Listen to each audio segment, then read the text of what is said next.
Week 10 in the books. The playoff push is on. 4 games left of the regular season. Where does the time go, fellas? We'll get into it like we always do. A lot of good matchups this week. A lot of not so good matchups this week. But that's par for the course with our league. Predictions for last week went 2-3. Sky and Omar got you guys right. Char, Ben, and myself incorrect. You guys all lost. Ben's team is just disaster. Tumbling. Char tried to come in a little arrogant with the win of the week video. Sean humbled him real quick. And then Sami, the only good play of the entire Monday Night Football game was Devontae Smith's touchdown, which put him over. So unfortunate for me, Sami gets a win.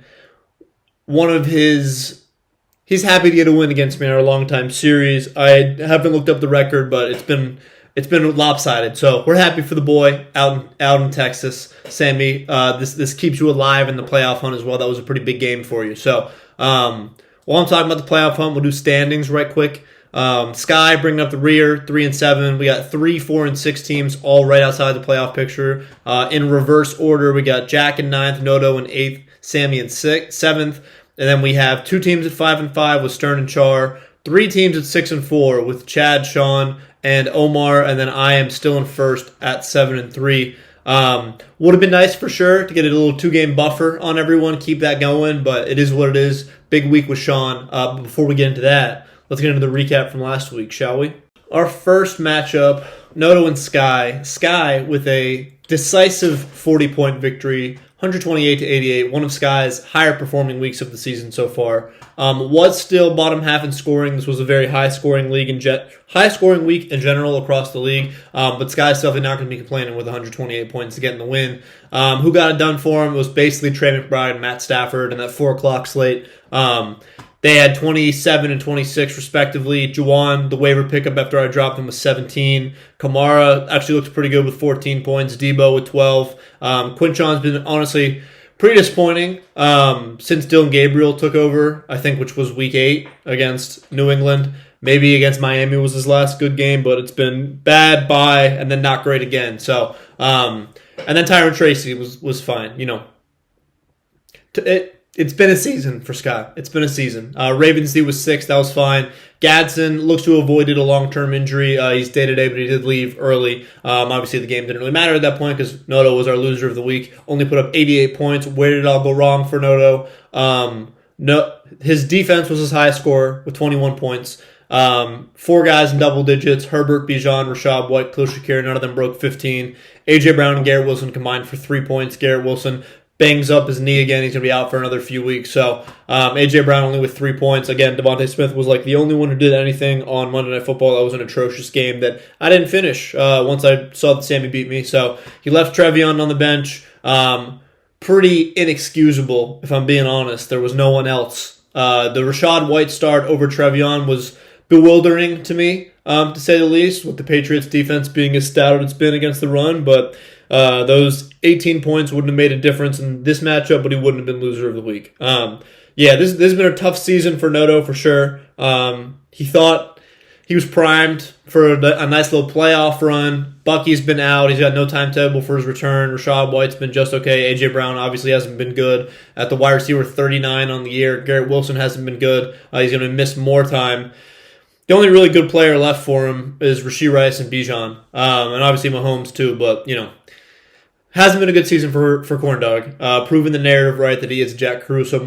Unfortunately, this was a massive win for Sky. Instead of being at 2-8 and 2 games back, he's now sitting 3-7, so he's 1 game back from not being in last place. And then Noto has been tumbling. He drops to 4-6, firmly out of the playoff picture in 8th place. Our second matchup, I did get this one right, unfortunately, Jack, was Omar over Jack, 139-136. This one was back and forth all weekend. Really was a banger of a matchup. Omar slightly edges Jack out, 3-point victory. Who got it done for him? His newly acquired Jahmyr Gibbs with 38 points. His 2 leading scorers, or 2 of his top 3 scorers, were Jahmyr Gibbs and Rome Odunze, both newly acquired from Sami, which was just a garbage trade for Sami. But Sami got a win, so it worked out for him. But he lost this week from a point differential perspective, and I'm not really sure why we're trading away Jahmyr Gibbs, but that's neither here nor there. Lamar was just okay, 16 points. ETN was fine with 15. Derrick Henry really hasn't been great this year, sitting at the RB17. He was one of the first running backs drafted. Keenan Allen, not great. Really, the difference here was basically that touch pass they gave Keenan Allen at the end just to make sure he got the record in a home game. That was very nice of the Chargers. They did not need to do that for him, but he got the reception record for the Chargers. Odunze with a very good bounce back after his 0 burger the previous week, 20 points, one of his higher performances of the year. Laporta with 10 points, Lab McConkey was good with 20. Bills D was not great up against Miami, but I don't think anyone could have seen that coming. Miami steamrolling the Bills, but I'm happy to see it as Patriots fan. Jack's side of the matchup, yeah, this is a devastating loss for sure. He wins this game. Both these teams are sitting 5-5. Jack's firmly in the playoff picture. Instead, Omar's 2 games up on him.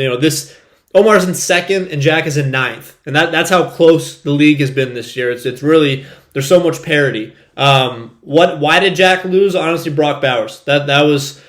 You draft Brock Bowers in the 2nd round, or the 1st round, or wherever you drafted him. Yeah, 2nd round, 18th overall. You've gotten 2 games out of him where he scores more than 10 points. It was just week 1 against the Patriots before he hurt his knee. Then he was playing injured. Then he was out. Then he was on bye. 43 points last 2 weeks ago, and then 3 points against Denver on Thursday night. He was almost able to overcome it. That Texans fumble recovery touchdown at the end was hilarious. It wasn't enough for Jack to get the job done here.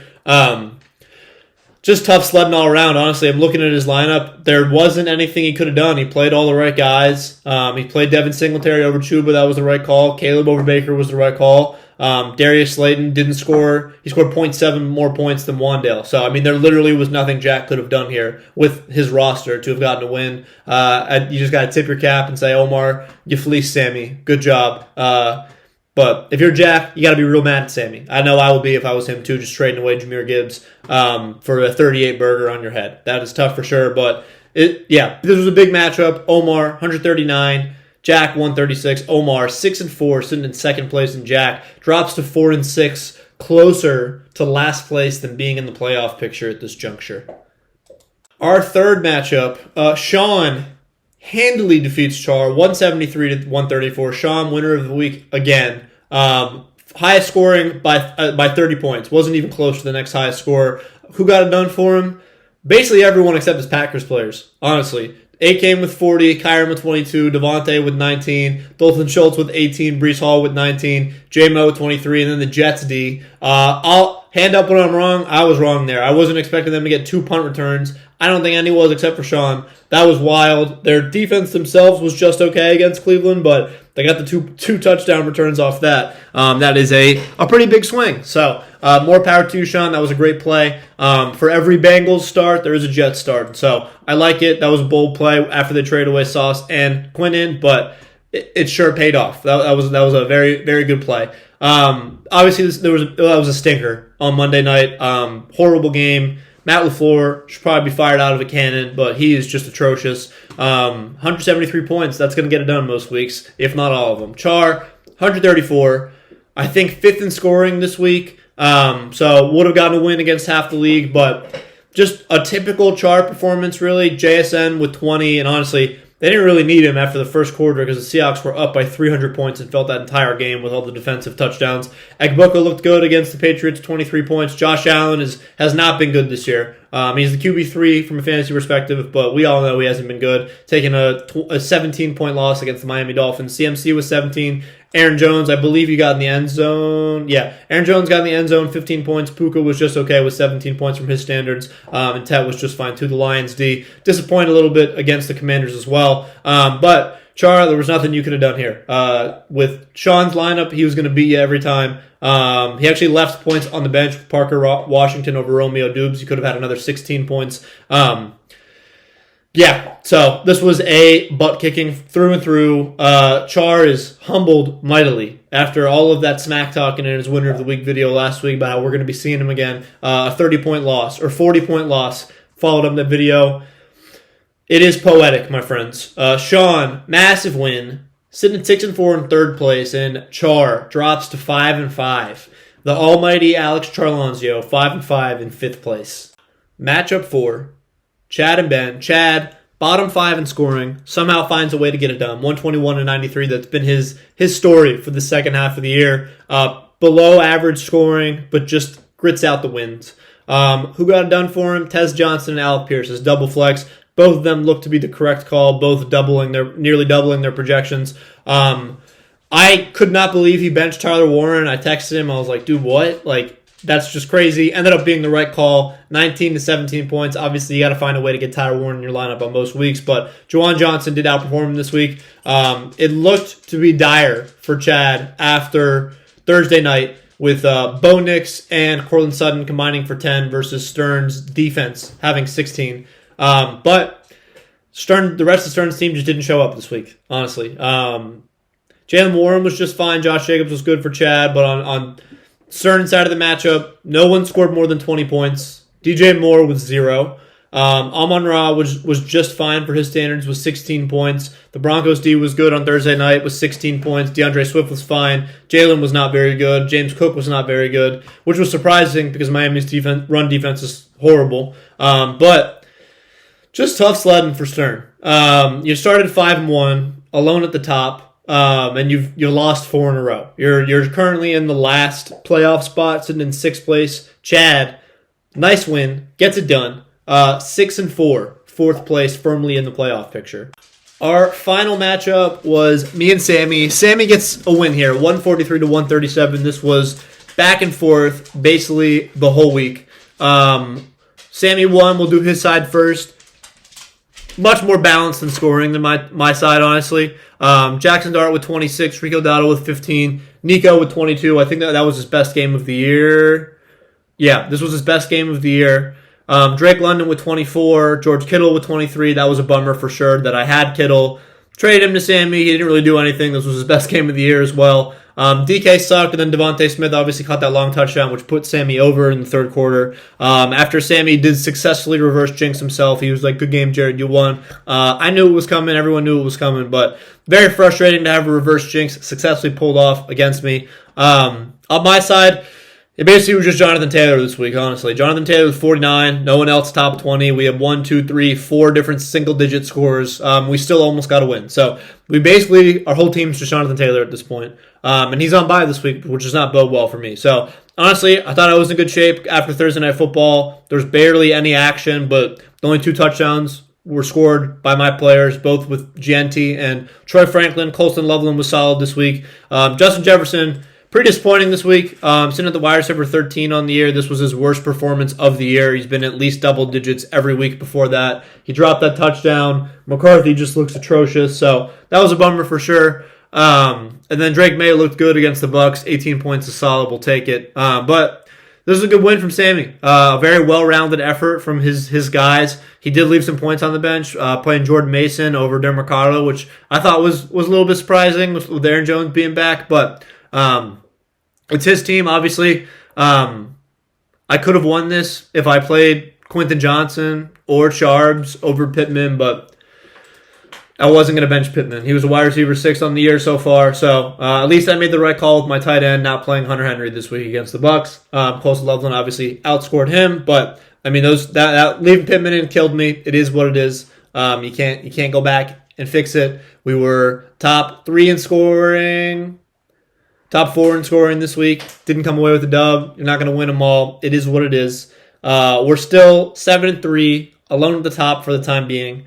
And Sami gets a much-needed win to keep his playoff dreams alive. 4-6, 7th place, right outside the playoff picture. Before we move on to next week, Tuesday evening, I already have the fellas winner and loser of the week video. So thank you both for being prompt, sending those over. Much appreciated. First, our winner of the week, Sean, man, third winner of the week. What do you got to say? Guys, what's up? We're here again for the third time. Third winner of the week. We're in dreamland right now.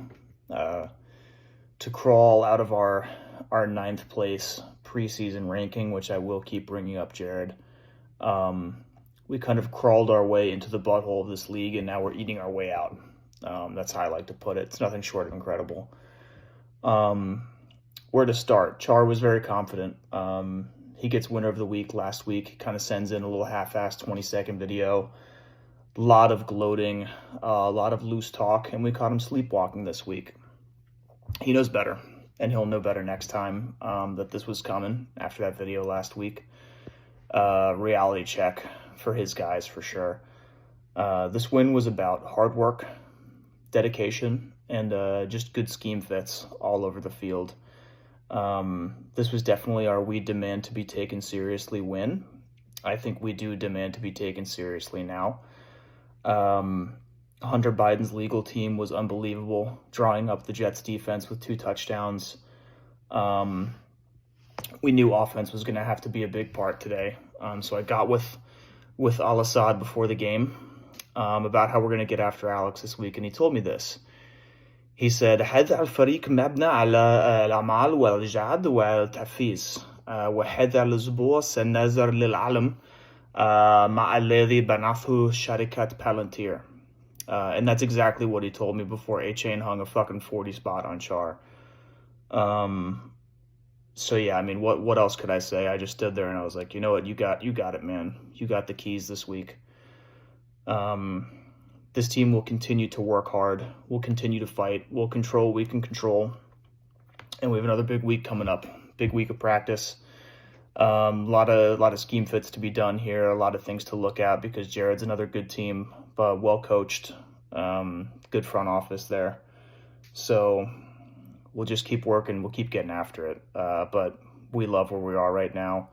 The vibes are immaculate. So we'll keep driving. We'll keep pushing. Take it easy. Very well said.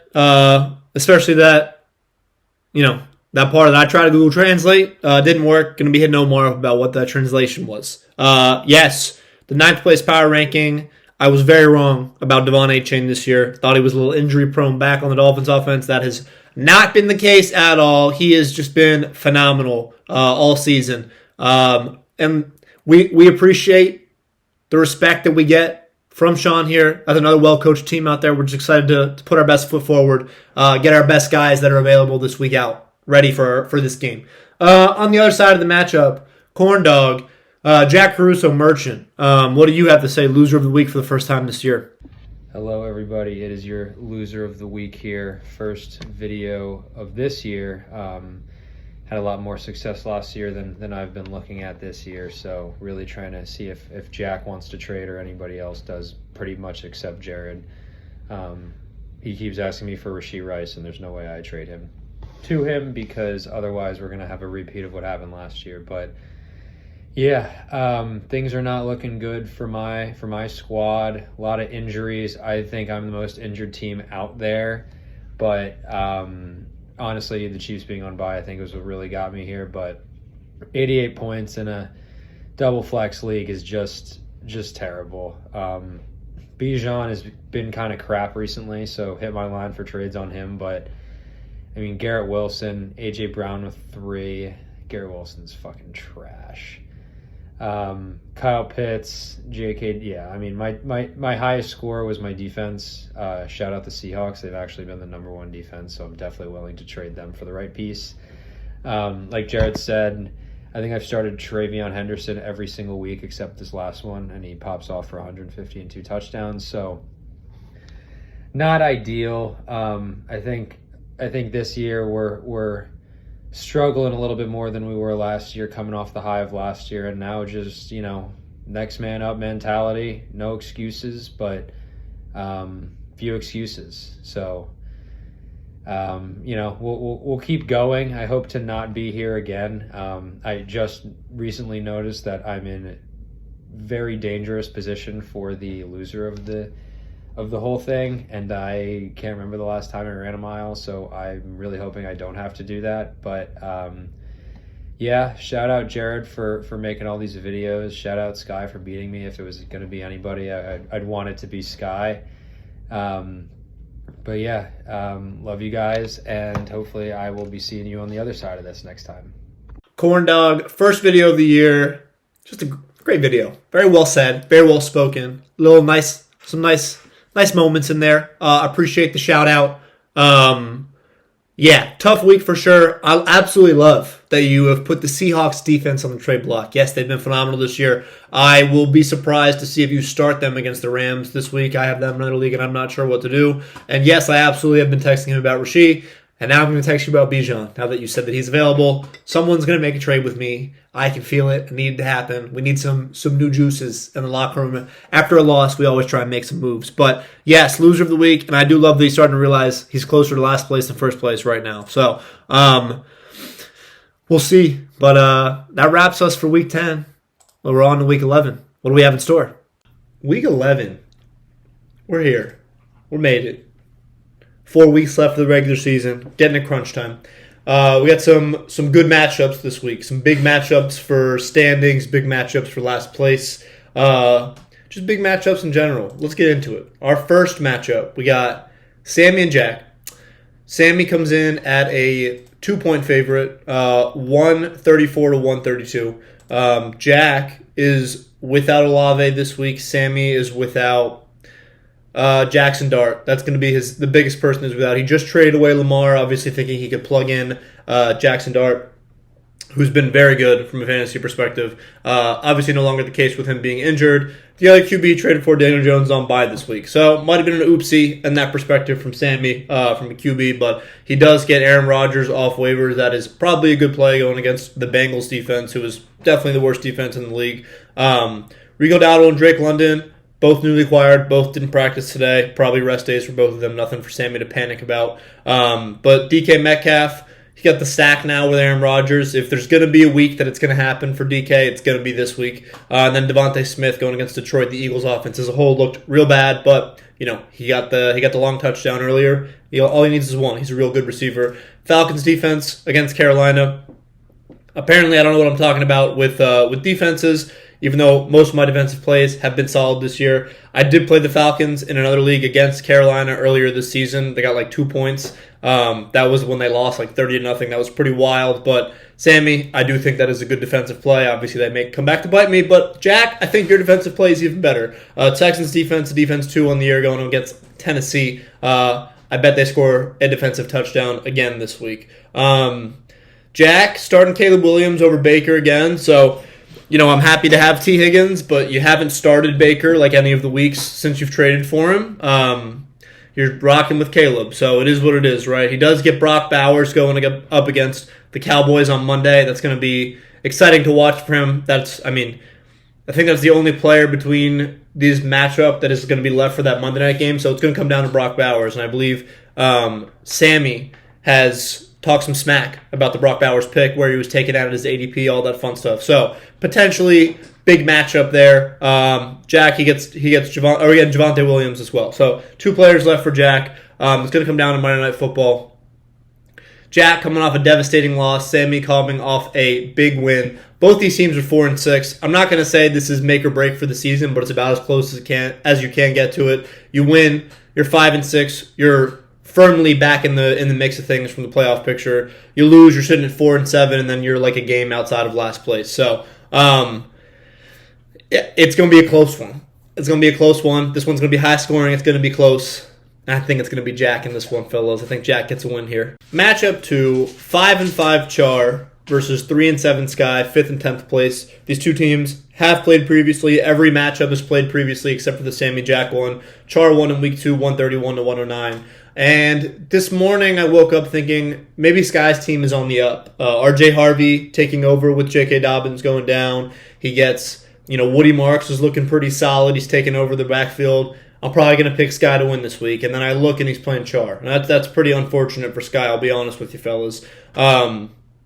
Sky's side of the matchup, he comes in about a 19-point dog here. Not great. Not what you want to see. 149 and 130 is the projection. He's going with Stafford over Dak this week, it looks like right now. Not sure if he's going to keep that. Dak, obviously, I just talked about the Sami playing for Monday Night Football. He's been pretty solid, but Stafford's been very good. Very, very good for the past few weeks. Quinshon, who has not been as great over the past couple weeks. Woody's been great. Debo's fat. Jawan Jennings, who, again, I did drop him earlier, but he's apparently his 5 broken ribs have healed. He's posted 14 and 17 points the last 2 weeks. Trey McBride, the only healthy pass catcher left for the Cardinals after MHJ had an appendectomy. He's going to miss at least this week. And then CeeDee Lamb and RJ Harvey, Ravens defense going against Cleveland. So this guy's roster honestly looks formidable. If he had a couple other calls, a couple other games go his way this year, maybe we're looking at a potential playoff push. But right now I know this guy's main focus is avoiding that last place punishment at all costs. He comes in a game behind Corn Dog. So this is a big week for him for sure. Char side of the matchup, he's got a full team this week. Only injury he has is Dalton Kincaid, who we picked up off the waivers, and Ramondre Stevenson, who's not playing. But honestly, I think if Ramondre and Aaron Jones are both starting, Char probably starts Aaron Jones over him anyway. So I'm looking at it as Char's team is fully healthy. He has the Lions defense going up against his beloved Eagles, which is surprising to me, and I think bad juju as a Birds fan. I know I would never start a defense playing against my Patriots, and I'm sure many of you feel the same way about your teams. He has Josh Allen, who has not been great this year. CMC is projected for 26 points this week. JSN 22, Puka 20. Ted Nagbuka. Ted really has not been... He's been just okay, I'll say. He's wide receiver 22 on the year. He hasn't scored more than 18 all season. He's gotten 3 games where he's been single digits. I think that's more of a testament that Bryce Young is just pretty mid. I'm ready to give up on the Bryce Young. I just think he's not the guy. So where does this leave me with this matchup? Because I do think Sky's team looks great, but he does have to play against CMC, JSN, and Nagbuka and Puka.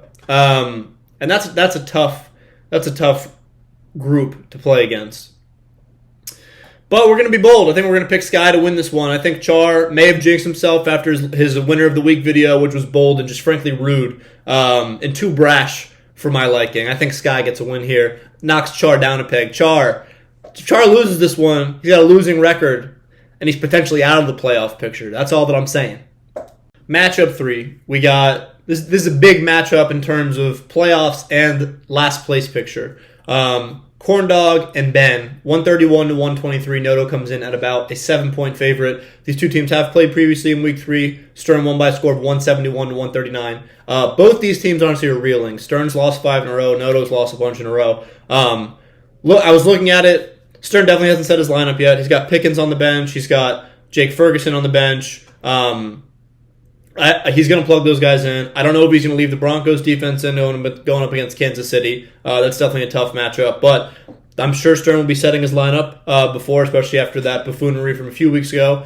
On Noto's side of it, I mean, his team's just dead, honestly. A.J. Brown literally said last night that if you have him in fantasy, trade him away. So he's obviously not happy with how the Eagles have been using him, but he's still in Noto's lineup, sitting at the wide receiver 39 on the year. He's got Herbert in over Mahomes right now. I'm sure he's going to flip-flop on that decision all week.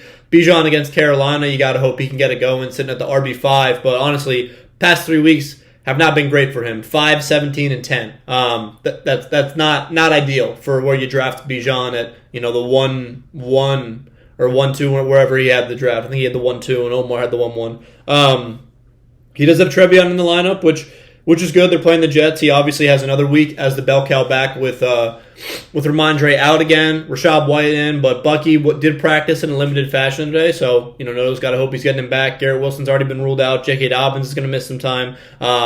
He is benching the Seahawks, so I know that you guys are all seeing this in one sitting, but I did say yesterday when I was making the recap that I was going to be surprised if he started the Seahawks defense. He's not starting the Seahawks defense against the Rams. I think that makes sense. Both these teams really, really very badly need a win.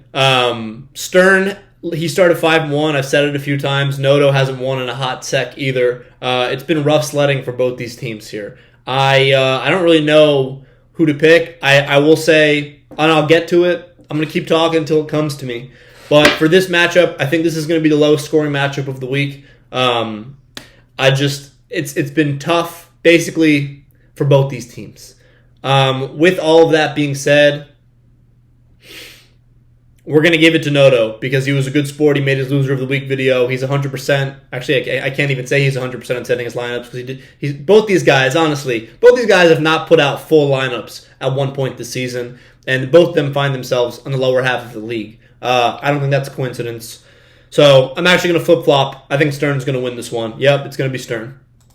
matchup 4, we got Omar and Chad. These two teams did play previously in week 3. 97-86 was the final. Omar got a win. Not great. That was not a great performance from either of these teams. Chad has just been squeaking by in low-scoring weeks for the past 6 weeks, honestly. Past 7 weeks. Am I right, fellas? Omar comes in at a 20-point favorite. That's tough. Chad loses another guy. He's got Tyler Warren on bye this week. He's got Juwan Johnson, his other tight end, on bye this week. Marvin Harrison Jr. out for a few weeks. He's only gotten like one game out of Scary Terry this whole year. The only player on his bench right now is Bo Nix. He has picked up Joe Flacco against Pittsburgh to start over him in favor of Bo Nix against Kansas City. That makes sense to me because Bo is atrocious. Not a lot of eye poppers from Chad's lineup right now. A lot of gritty guys here, but Josh Jacobs is a beast. Jaylen Warren's great. Courtland Sutton's been real bad. Christian Watson, you're basically just hoping he catches a long touchdown. Zach Ertz is like 80 years old. Vidal he actually had a decent week last week, 17 points. And then Tez Johnson's been pretty electric. He's that fast guy, basically wide receiver 2 now, with everyone else being hurt for the Bucs. Omar's side of the matchup, Omar's team's looking good. He's made some trades, and his roster is looking solid for sure. Lamar going against Cleveland, we'll see, right? Etienne, Derrick Henry, we'll see about both those. I'm not super high on their matchups this week. Obviously, Jamar is awesome. Odunze with a massive bounce-back week last week. I'm sure he's going to flip back and forth between Laporta and Kelsey. I bet he ends up going with Laporta because Kelsey's playing the Broncos, and Broncos' defense is solid. Ladd against the Jaguars, and then Jahmyr Gibbs against the Eagles. So he's still gotten those two Lions players. I know he traded away Jameson Williams, but now he's got the Laporta-Gibbs combo. So interesting, a running back tight end combo. I feel like you don't see it very often, but if you have an opportunity to get a guy like Jahmyr Gibbs in the locker room, that's something you do 100% of the time, tight end aside. Looking at the rosters, both these teams are 6-4, I'll say, second and fourth place. So this is a very big matchup in terms of trying to get one of the two buys, which are both very much up for grabs right now. I think Omar gets this one. I think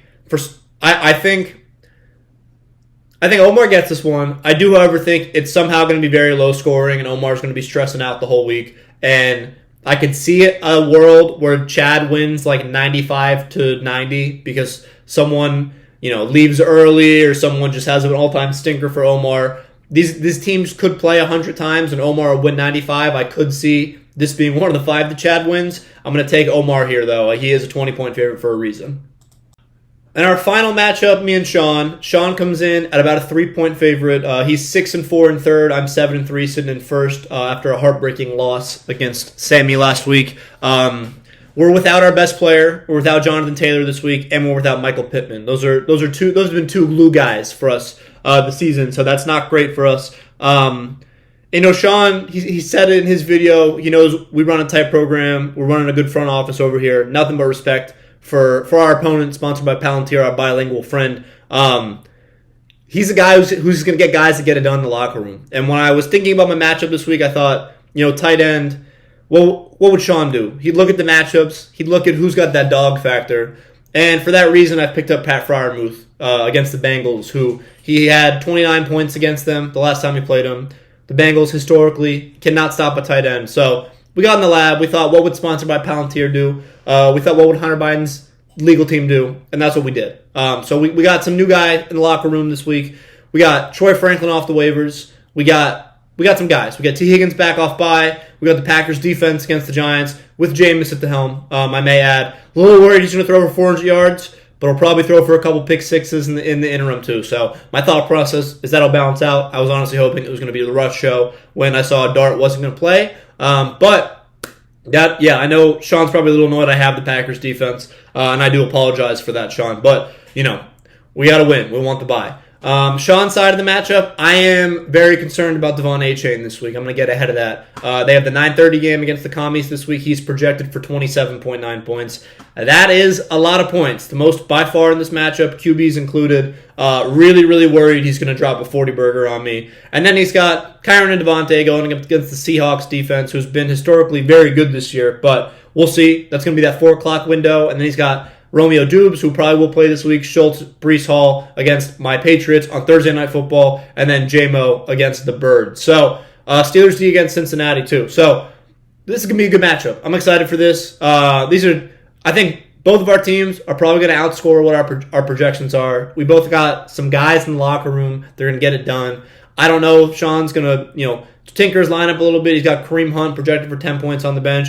Chris Rodriguez rumored to be the RB1 in Washington going against a very bad Miami defense. But whatever it is, this is going to be a matchup about respect for our opponents and just may the best manager win. I do think Sean is probably going to take this one. He did beat me in week 2. That was when Malik Neighbors, I think, had 400 points on me before he retired early for the year. But this feels like a matchup that I'm going to lose without Jonathan Taylor, as he's been averaging 27 points. He's been my best player. So to go from JT and then RB1 slot to David Montgomery, that's a pretty big fall off. I think that's going to be a tough one to overcome for sure. I think Sean's going to take this one. And longer videos as normal. I've been talking a little bit longer since I've split up the days because I don't get as tired. I appreciate you guys watching as always. If anyone wants to talk trade except for Omar, because he just sends me the worst trades of all time, hit me up. I don't want to be disrespected. I want to foster a nice, respectful dialogue, and I know that Omar is incapable of doing that. So everyone else not named Omar, feel free to text me at your leisure. Other than that, have a great week. Go Pats.